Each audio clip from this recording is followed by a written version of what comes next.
Ayan po, ang linaw. Nasa ano si Vice President Inday Sara Duterte? Jollibee. Jollibee po tayo. Si Vice Ganda, bastos po yun. Boycottin natin ang McDonald's. Ayan na oh. Oh. Ang linaw-linaw. Si Vice President Inday Sara Duterte. Oh. Kasalamuha ang mga ordinaryong Pilipino na hindi bastos katulad ni Vice Ganda. Dito po tayo sa Jollibee. Kalimutan nyo na po yung McDonald's. Ano ngayon kung magsara McDonald's sa Pilipinas? Dito tayo sa sariling atin. Itong ating payamanin. No? Ganun talaga. Bastos ka eh. Pagbayaran mo, yung iyong pambabastos. Ang yabang mo eh. Di ba? Bastos ka eh. Wala kang respeto sa mga nakatatanda. Tatanda ka rin naman. Ano? At meron ka rin naman mga mahal sa buhay na matatanda. Masaya ka ba kung babastusin ang iyong mga kamag-anak na matatanda?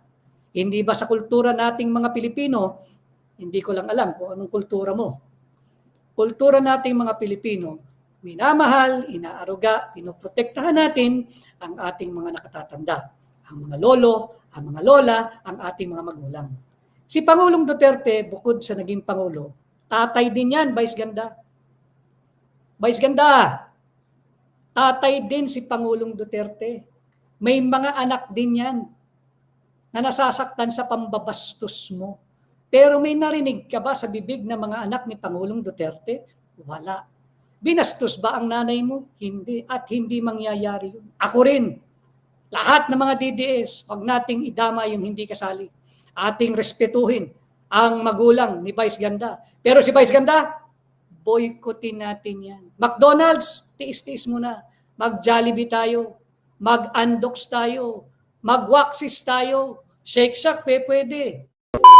Alright mga kababayan, no, may maanghang na buwelta itong si Attorney Vic Rodriguez dito kay Vice Ganda mga kababayan at talagang ipinanawagan niya mga kababayan no, sa lahat ng mga supporters ni Pangulong Duterte at sa mga Iglesia ni Cristo mga kababayan at dito sa KOJC dahil sa pambabastos na ginawa ni Vice Ganda hindi lang kay Pangulong Duterte kundi pati dito kay Senator Marcoleta mga kababayan na parang sinabi niyang hindi ba kayo natawa no, sa mukha ni Senator Marcoleta.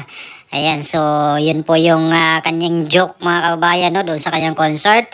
At patungkol dito kay Pangulong Duterte yung jet ski holiday niya na script no, doon sa kanyang concert mga kababayan. At marami nga po ang nagalit ng mga supporters ni Pangulong Duterte.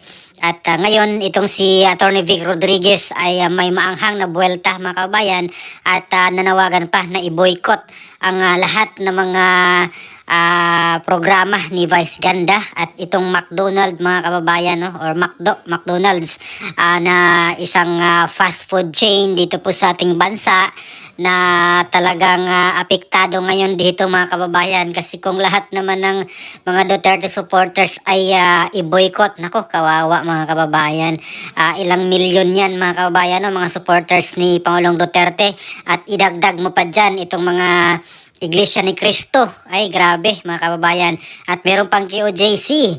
So mantakin mo kung mag-boycott lahat yan mga kababayan, talagang lugi ang McDonald's mga kababayan, lalong-lalo na dyan sa Mindanao area na kung saan napakasulid ang suporta dyan kay Pangulong Duterte mga kababayan. At specifically dyan sa Davao City na sinabi ni Attorney Vic Rodriguez na kung talagang suportahan natin dito si Pangulong Duterte at i-boycott nga itong McDonald's at mag-Jollibee na lang mga kababayan. Kagaya doon sa picture na pinakita ni Attorney Vic Rodriguez, no?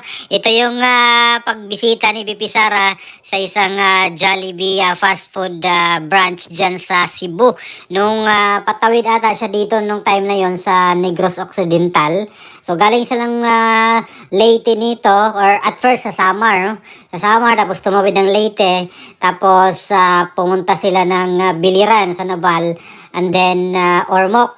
At katapos ng Ormoc, nag-Kalanggaman Island pa sila sa Palumpon. Tapos tumawid sila ng Cebu, kinamukasan, via Daan Bantayan, no? Tapos land trip sila papuntang Danau, mga kababayan, no? At from Danau, pumunta sila doon sa Toledo. At itong Jollibee na ito sa Toledo to mga kababayan, naalala ko.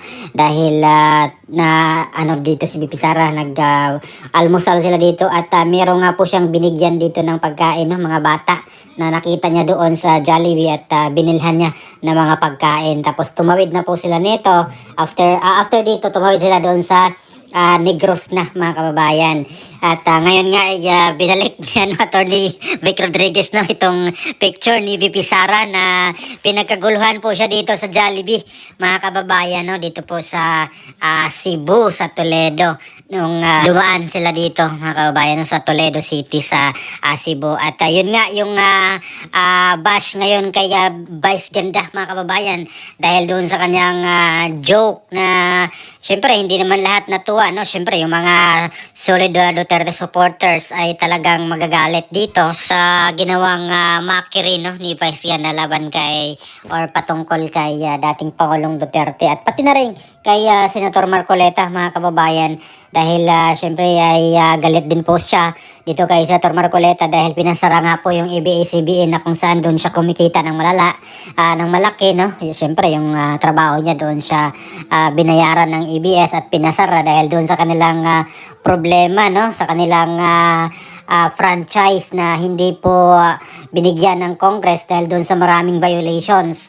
At itong si Senator Marcoleta ang isa doon sa talagang nag-object, no, na talagang hindi bigyan ng franchise ng another 25 years itong ABS-CBN dahil dun sa mga violations at hindi po nila ata na-resolve kaya hindi po sila nabigyan ng franchise. At syempre binalikan ngayon ni Vice Ganda si Senator Marcoleta at sinabi niyang kung hindi ba kayo natatawa dito sa mukha ni Senator Marcoleta. Kaya ngayon bilang consequences doon sa kanyang joke mga kababayan, doon sa kanyang mockery kay Pangulong Duterte at kay Senator Marcoleta, ay tinawagan o nanawagan itong si Attorney Vic Rodriguez ng i-boycott itong McDonald's mga kababayan. Sabi nga ni Attorney Vic Rodriguez ay suportahan muna natin itong sariling atin hanggat hindi public apology, no, sincere public apology itong si Vice Ganda at hanggang hindi po siya tinanggal bilang endorser ng McDonald's. Ayan, kawawa talaga tong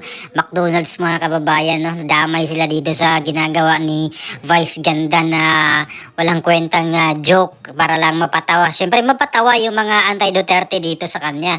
Bilib na bilib sa kanya itong mga anti-Duterte. Alam naman natin yung mga grupong mga anti-Duterte. At ngayon talagang sila na lang yung kakain doon sa McDonald's. Kasi sabi ni Attorney Vic Rodriguez, mag-Jollibee na lang daw muna o kaya iba pang mga fast food na lokal, no, itong sariling Pilipinong may-ari or sariling gawa natin, kasi itong McDonald's naman ay international brand naman ito at baga ano lang dito sa atin yan, franchise lang, no, dito sa ating bansa, dinala dito sa ating bansa. Kaya hanggat hindi na mag-public apology si Vice Ganda at hindi tinanggal ng McDonald's itong si Vice Ganda bilang kailang endorser, ay tuloy ang boycott, no, sa kanilang kainan mga kabayan, sa kanilang restaurant, sa kanilang fast food chain. So yun po, no, para po sa aking opinion mga kababayan ay aksyonan na ng McDonald's Philippines, no, habang hindi pa tuluyang malugi ang kanilang mga branches lalo na doon sa Mindanao. So talagang magdano sila dito, it's either pilitin nila itong si Vice Ganda na humingi ng patawa doon sa kanyang joke dahil maraming mga Pilipinong supporters si PRRD na nasaktan at kung tanggalin nila talaga ito at palitan nila ng ibang endorser mga kababayan para hindi na po lumala, no, yung kanilang pagkasira dahil talaga namang seryoso dito mga kababayan, no, itong mga supporters ni PRRD. At ito nga si Atty. Vic Rodriguez, hindi naman to basta-basta magsalita mga kababayan at talagang napiktuhan din po siya, nasaktan siya bilang supporters ni PRRD mga kababayan. At ni Senator Marcoleta, no, si Senator Marcoleta, kita mo sa kanyang mukha nung time na binalikan niya mga kababayan, no, itong sinabi ni Vice Ganda na kung hindi siya natawa or hindi natatawa yung mga tao sa mukha niya, pati itong kanyang sponsor at isa pang in-endorse na Game Zone ay nanganganib rin mga kababayan, no? Or manganganib din na maban na itong online gambling mga kababayan.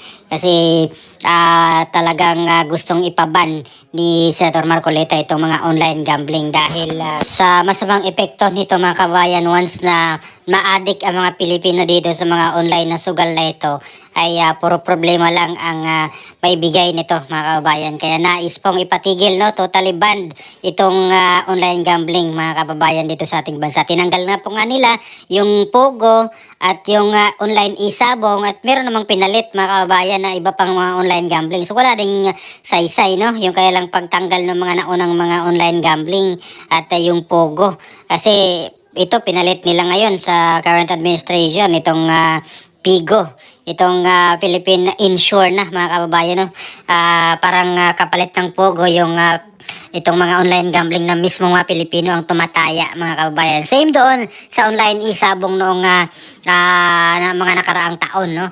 At ganun pa rin yung epekto mga kababayan, na addict yung mga Pilipino dito at puro gulo lang ito sa pamilyang Pilipino ang naidulot nito mga kababayan. So ano pong opinion dito mga kababayan sa mga buwelta ni Atty. Vic Rodriguez patungkol dito kay Vice Ganda, no, doon sa kanyang mockery patungkol kay Senator Marcoleta at kay dating Pangulong Duterte. So please comment down below. Maraming salamat. God bless po sa ating lahat.